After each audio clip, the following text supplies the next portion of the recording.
Assalamualaikum warahmatullahi wabarakatuh. Perkenalkan, nama saya Rifa Meliani. Saya dari jurusan PGSD dengan NIM 2284-2011. Nah, pada kesempatan kali ini saya kebetulan mendapatkan tugas mata kuliah literasi sekolah dasar dengan dosen pengampu Bapak Widi MPD. Nah, pada kesempatan kali ini saya membaca salah satu buku yang berjudul Mengawal Harapan dengan penulis Tatang Mutakin. Untuk itu saya akan menceritakan kembali dari yang telah saya baca, yaitu pada bagian bab 1.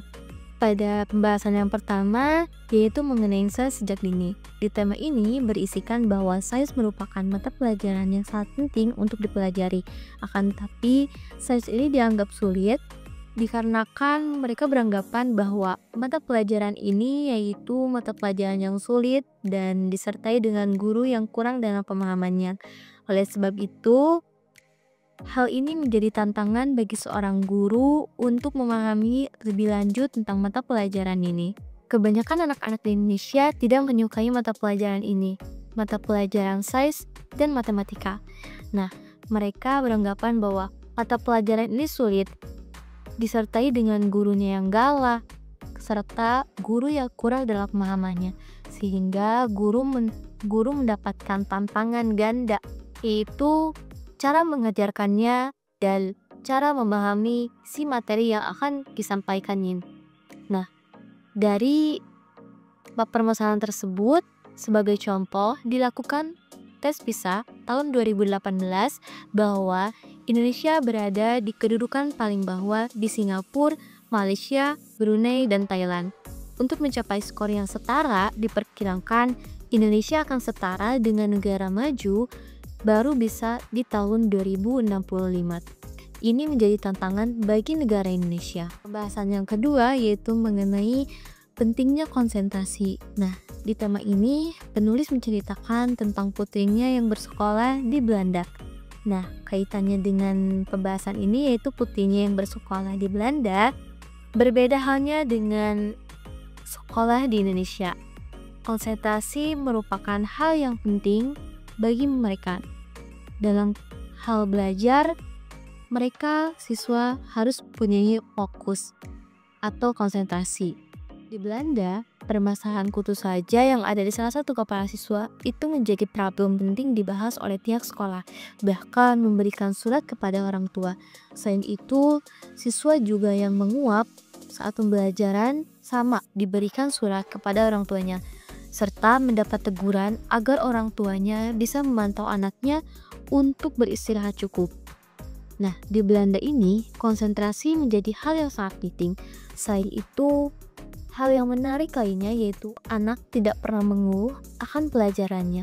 Walaupun sulit dan rumit, di sana ketika siswa tidak naik kelas, itu bukanlah aib bagi mereka. Karena nantinya mereka akan disesuaikan dengan usianya. Mereka berpegang pada prinsip Delors yang berisikan bahwa belajar untuk tahu agar bisa melakukan, belajar untuk mampu hidup berdampingan, dan belajar untuk menjadi warga negaranya. Selanjutnya yaitu pembahasan yang ketiga yaitu mengenai mengantar sambil belajar. Nah, di sini penulis juga menyampaikan bahwasannya keterkaitan antara orang tua dengan anaknya itu penting. Orang tua perlu mengetahui hasil belajar anaknya. Selama ini orang tua tuh sama, mereka ikut belajar bagaimana menjalin komunikasi yang baik dengan anaknya, karena itu membantu anak untuk bisa survive dengan tujuan dalam kehidupan nyata. Nah, pembahasan terakhir yaitu mengenai penguatan keluarga dalam pendidikan anak. Maraknya kasus kejahatan di Indonesia pada zaman sekarang, baik itu narkoba, pembunuhan, kekerasan seksual, dan lain-lain. Sehingga pada masa Presiden Joko Widodo resmi mendatangani peraturan pemerintahan undang-undang tentang hukuman bagi pelaku kejahatan seksual terhadap anak sebagai perubahan dari Undang-Undang Nomor 23 Tahun 2002 tentang Perlindungan Anak.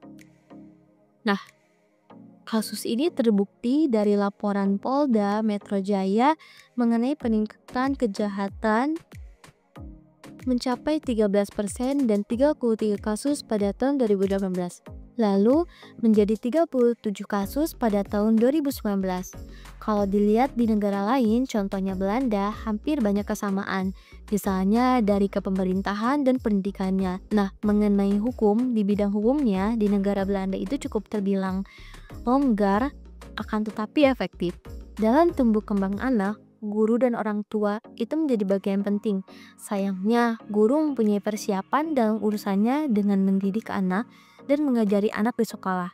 Misalnya, guru mempersiapkan dirinya dimulai dari kuliah serta pelatihan-pelatihan lainnya. Sedangkan orang tua tidak mempunyai persiapan untuk itu, tidak ada pelatihan. Maka dari itu, terdapat dua institusi untuk menjebatani permasalahan itu, yaitu Pembinaan Pendidikan Keluarga dan Kementerian Pendidikan Kebudayaan. Sekian pembahasan pada bagian bab 1 ini. Wassalamualaikum warahmatullahi wabarakatuh.